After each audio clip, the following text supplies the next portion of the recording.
परिवार भली चलुथिले संगरोध केन्द्र रे आउ जेतेबेले विदाय समय उपनीत हैला सेतेबेले समस्त अंतेवासी भाव विभोल। कोरोना मुकाबिला करिबार लागि राज्य रे तयारी हैला क्वारंटाइन सेंटर। एहा परे सरपंच को मिलिला जिल्लापाल क्षमता। परे क्वारंटाइन सेंटर रे अवहेला संपर्कित सूचना अनेक प्रकाश पाइला हेले एठारे देखा देछि व्यतिक्रम। सरपंचଙ୍କ एभली कार्यनीति समग्र अंचल रे चर्चार विषय पालटिछि।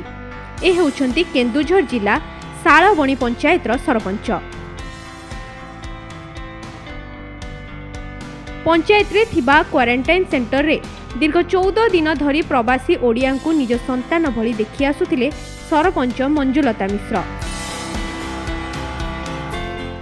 सी 14 दिन है थिले आम निज पिला भाया माने दायित्व बुझा होता भल मंद सुविधा असुविधा खाइबा पीवा सब दायित्व आम करूँ। आज जाऊँ 20 जन आज जीवा पर भारी दुख लगुच। 14 दिन पर से प्रवासी को पुष्पगुच्छ दे विदाय संबर्धना देइथिबा देखिबाकु मिलिछि। एने प्रवासी माने मध्य खूब भाव विभोल थिबा देखिबाकु मिलिथिला। 14 दिन आमर आज क्वारंटाइन पड़ला भल ये व्यवस्था होती खाया पीवा सब भल भाव। आमर सरपंच बहुत भल आज आमको भल भाव विदाय देते।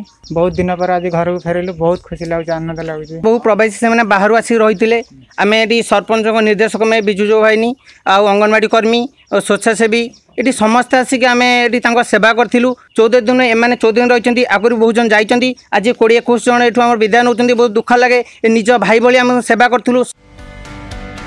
आनंदपुर राजकिशोर जेना कोणार्क न्यूज।